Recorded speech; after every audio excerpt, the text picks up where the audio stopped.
And we are recording. What's going on, everybody? Today I am, good grief. It's been a long little while since I did a video like this, but I am going to do one now. Today, this is the first episode of the series Legends of Albadyn Build Review, and episode 1 we will be reviewing one of my favorite classes and one of the most popular classes so far, the Fighter. The Legends of Albadyn Fighter and the rules for Legends of Albadyn, as well as monsters and free supplemental materials, can be found at legendsofalbadyn.com. There's a link in the description below. So first off, let's discuss what the Fighter is. The Fighter class type is All-Rounder. That means, depending on your build, a Fighter can be pretty much anything you want it to be. While this is true of most classes in Legends of Albadyn, there are certain classes that don't really fit into the All-Rounder well, due to quirks, or due to starting stats, etc., etc. The fighter class stats, speaking of, is a 4+ to attack, to successfully attack, and a 4+ to successfully defend. What this means is that if you roll, you have a 50-50 chance of scoring a hit with your default gear, and a 50-50 chance of surviving a hit with your default gear. Fighters are continuing their reputation as an all-rounder with very balanced stats out the gate. The fighter class ability is as follows. For 2 rounds, you gain damage reduction 5, usable once per battle. This ability grants fighters second to none survivability. However, they will still take 1 damage from each hit that slips through while they are using this ability, meaning that it increases their survivability greatly, but weaknesses still exist against high attack speed enemies. The best position on the battlefield for the fighter is the front line. As a fighter, your entire objective is to be in the enemy's face, performing the task best suited to your build. We're going to get into builds now. Fighter Type 1, the tank. In the front line, as a tank build, fighters are meant to soak up damage, as any tank is. However, depending on the enemies you are fighting, the fighter tank might not be on the front line, but instead in the back line, keeping close to supports, keeping supports alive, and also moving that line forward. If a fighter tank build is close to supports, then they can keep the supports alive, allowing the supports to push further ahead. Optimal starting skills, one of which was forgotten. That's my bad. Opportunistic strike. There we go. For a fighter tank is toughness, level 1. Endurance, level 1. Toughness gives you damage reduction, while endurance increases your hit points. Of the 2 skills, endurance is cheaper. You can even max out endurance to get +3 hit points, and that's fresh character. Never played any content. Just with the starting power you get, boom, max endurance. For a tank build, however, you're going to want to try to have an additional skill in there. So you could possibly run radial attack or something like that. Even though it's not optimal, it's still something you could potentially run. Another good skill for a tank fighter is advancing defense. And what advancing defense does is it allows you to ignore opportunistic strikes. That's optimal for when you are moving the line forward. You're not having to hug the supports. You can just move up without worrying about getting pelted by opportunity fire from archers, which is good. The next optimal skill for a tank fighter is quick thinking, which at 10 power cost is relatively expensive for a starter skill, but it allows you to re-roll 1 failed defense roll per round. With a fighter's 50-50, that's a pretty good skill to have, especially at the beginning of the game when you're trying to focus on max survivability. So a really good choice would be quick thinking and endurance level 1. The third skill, which is a little more, the final skill, is a little more offense oriented, which is opportunistic strike. which would allow you to take a free pot shot at anyone who enters your range, allowing for some damage output while focusing on the defense. Complexity of play for a tank fighter is 2 out of 5.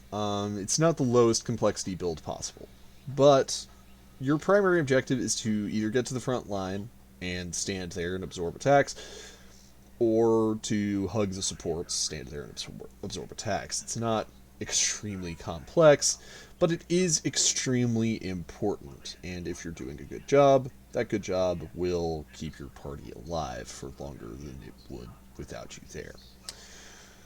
The next build type that we're going to talk about is Fighter Type 2, Survival/DPS.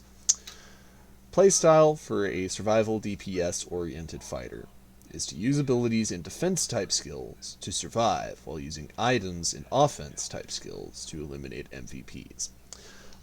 Essentially, the survival DPS fighter build is more focused on dealing damage and blitzing mini-bosses, enemy supports, etc., or frontlining and essentially offensively tanking instead of focusing on defense. You're focusing on killing threats before they can reach the back line. Optimal starting skills for the fighter include, but are not limited to, melee proficiency level 1 at 10 power. This increases your damage per hit when using melee weapons. Is very good when paired with the next skill, Radial Attack, which comes in at 5 power, gives you a special attack that you can make, which attacks all adjacent spaces with a single attack roll. Again, Fighter 50/50 makes that a very appealing decision, and it only costs 1 attack action to execute, so not too bad at all. The third optimal starting skill is a little, well, actually a lot more technical, and as for if you're wanting to really go all out, still contribute to the party without just being a standard tank or standard DPS, and that is Warcry, which is a debuff applied to enemies for 2 rounds. Very useful ability to have, but it does cost 15 power, which means if you want to go for the debuff survival DPS route, Warcry is going to take all of your power starting out off the gate. And the final optimal starting skill is Max Ranked, or Level 3, Aggressor. And what that does is Aggressor increases your attack speed. And as a survival/DPS, what would be a solid plan is to pop your fighter class ability, activating your damage reduction, and wade into the thick of battle, with your maxed Aggressor providing you with more than enough attack speed to throw shade at everybody and come out alive. Complexity for survival DPS is 3.5 out of 5. Higher than a tank, but not the highest we'll see in this series. And the reason for this is build optimization for DPS is always going to be harder than build optimization for tanking and survivability. You're going to want to know what kind of DPS you're doing. Is it going to be burst DPS, in which you're dealing high damage at a lower rate, or do you want it to be low damage at high speeds? That's really what we've got here with melee proficiency or aggressor, depending on your build. Complexity of play, DPS is easier to it's not easier actually to pull off than the tank, because you have to prioritize which target you're going after. Are you going after that mini-boss, or are you going after the supports that are holding the mini-boss up? Relatively low complexity decision-making, but still higher complexity decision-making than the tank build. And now we get to the most complex fighter build, which is the All-Rounder. All-rounder fighters go where they are needed and provide tanking or combat support as needs arise. What this means is that if the party needs a tank at the front line or to hug the supports, that's what the all-rounder fighter does. If the party needs someone to go and try to assassinate the MVP, mini-boss, or supports, that's where the all-rounder fighter goes. Building around the all-rounder is a little more difficult than either of the other builds because you need parts of both. And thus far having run an all-rounder fighter as well as a survival DPS fighter, the survival DPS is much easier to run. Optimal starting skills for an all-rounder fighter include, but are not limited to, toughness level 1 for that sweet baseline damage reduction, endurance level 2 coming in at 10. The reason this is higher for the all-rounder than it is for the tank is that as an all-rounder you are going to be wading into the thick of things a bit more than a tank should be, because an all-rounder is borderline DPS, but they have to have survivability skills just in case they need to fall back, cover a retreat, or bail out a support. Melee proficiency level 1, as was seen with the DPS survivability build. An all-rounder can very easily use that, and a possible build would be endurance level 1 for 5 with melee proficiency level 1 to kind of have the best of both worlds there. Fleet-footed level 3, for me, is the best starting kit for an all-rounder fighter, as it provides them with +3 to their movement speed. If you're wanting to really all-around build your fighter, you're going to be moving around the board a lot. Therefore, going for fleet-footed level 3, you're gonna want to have the capability to get from point A to point B very fast. And the final starting skill, as seen with the tank, opportunistic shot, allowing for you, if you are tanking, to put out DPS as needs arise. And if you're going to be covering supports, opportunistic shot is a must-have, because you can swipe off most of the low HP monsters the instant they get adjacent. The reason that the complexity for an all-rounder is 5 out of 5 is, as a player, you have to know where to go and when. You've got to know, am I supposed to be hugging the supports right now? Am I supposed to be frontlining? Am I supposed to be somewhere in the middle and just waiting for needs to arise?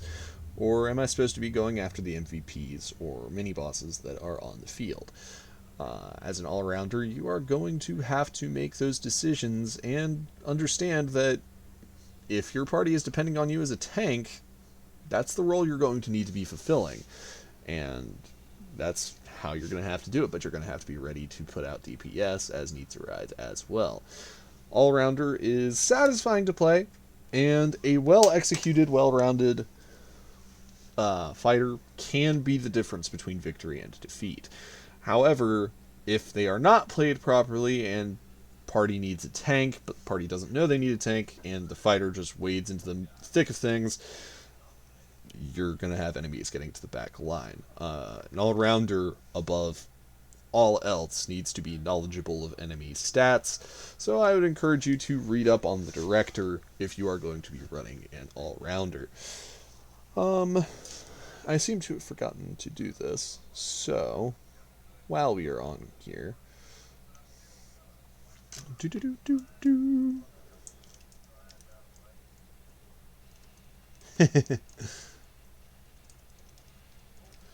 thank you for watching this Legends of Albadyn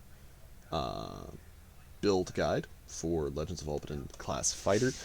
This is the first of many such videos that I will be putting out over the weeks to come. We've got links in the description below, both to the Legends of Albadyn website, as well as to the Legends of Albadyn merch store, which has some great t-shirts, great cups, masks, phone cases, pretty much anything you could want, celebrating nerd culture. We've got a lot of content, we've got a lot more merch on the way, so really looking forward to all of that. In addition, you can find us on social media and on Discord. Links will also be in the description below. Thank you for watching, and as always, until next we meet, may your journey continue.